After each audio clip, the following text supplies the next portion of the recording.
Good morning mga kadibok, mga ka-car wash, mga ka-washing. Guys, ito po yung aming business na self-service 5 peso bento car wash. So meron po akong 3 units dito. Ayan. Ayan po yung pinakang new version namin o new upgraded na car wash hose reel.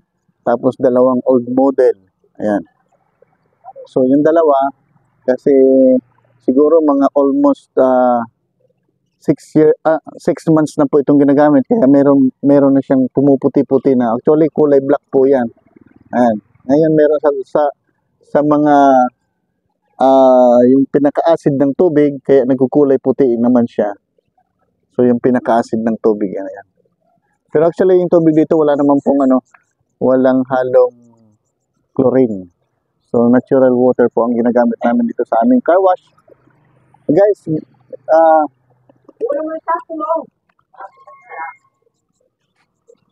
ito nga po pala yung comparison ng aming bagong upgrade. Itong bagong upgrade namin kasi yung pinakang center hose guide nito ay nakadesign na po siya ng swivel. So, pumapaling siya 360 degrees po. Pwede siyang ikutin. Kaya left and right, pwede siyang hatakin yung hose. Walang problema. Sumusunod talaga. Lalo na kung dito sa center, pwede siyang gamitin. Okay? Yan ho yung bagong upgraded na hose reel. Ngayon, yung pinakaluma, yung aming old model, yung pinaka-hose guide naman niya ay nasa center. So, hiwalay po yung hose guide niya dito sa pinaka-bracket ng hose reel. So, kung magdi-DIY po kayo, magbubuo kayo ng hose reel. Kung ganito ang design nyo, magkaiba po yung hose reel sa bracket. So mag-improvise po kayong ganito, fabricate po kayo ng bakal, tapos lagyan nyo ng pulley sa gitna na 2 inches. Yun ang magiging guide ng hose nyo. Ang mahirap lang dito sa old model nating hose reel na guide kasi napupwersa rito yung pinakang hose natin. Kasi center lang po talaga pwede itong hatakin. Ngayon, pag sa side, hirap po siya. Kasi naka-steady po talaga yung pinaka-guide niya. Hindi katulad ng ating bagong design.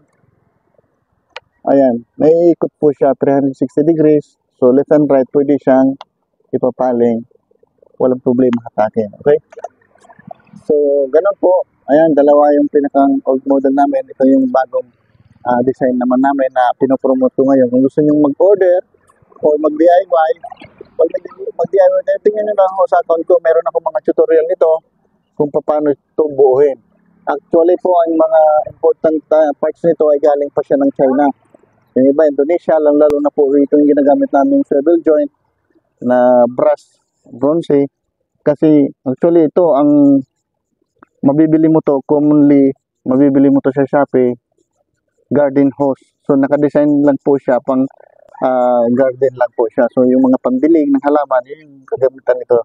So ang ginawa, kinonvert po ito into pressurized car wash hose na reel. So ang kailangan talaga meron kang swivel joint dito na maganda na pressurized. Actually itong hose po natin na ginagamit ay 3,000 PSI na po ang kanyang capacity ng pressure ng tubig na pwede. Ayan guys, oh. So sa bawat reel natin, car wash hose reel, meron siyang isang bento box o bento machine. 5 peso ang 2 minutes dito po. Ayan. 3.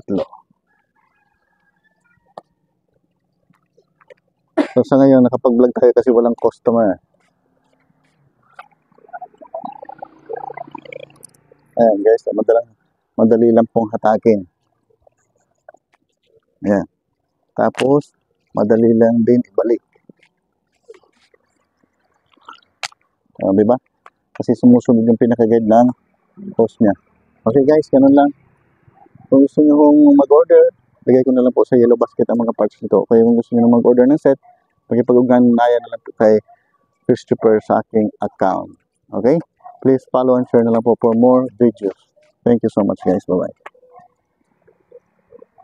Siya nga po pala guys, ito naman yung kabilang side ng ating car wash business shop. Ito yung lugar kung saan po ay dito sila, yung ating taga-washing. Dito ho yung lugar kung saan naman po winawashingan yung mga motor at saka yung mga kotse dito po sa side na to. Kasi yung kabilang side ng aking bahay, yung business ko naman na pang self-service 5 peso bendo car wash. Doon po yung mga pupunta yung mga nagtitipid, yung mga tig 5 pesos, 10 pesos lang, nakakapag-washing na po sila ng kanilang mga motor. Okay guys, so ito po, hindi nila alam, stolen video ito, ayan, hindi nila nakatalikod. Pasensya na po, medyo magulo. Ayan, puro motor yung kanilang, lahat po motor yung kanilang winawashingan. Busy sila sa pag-washing. Ayan, dalawang customer. Yung iba ko natapos na. Ayan, okay guys, salamat po.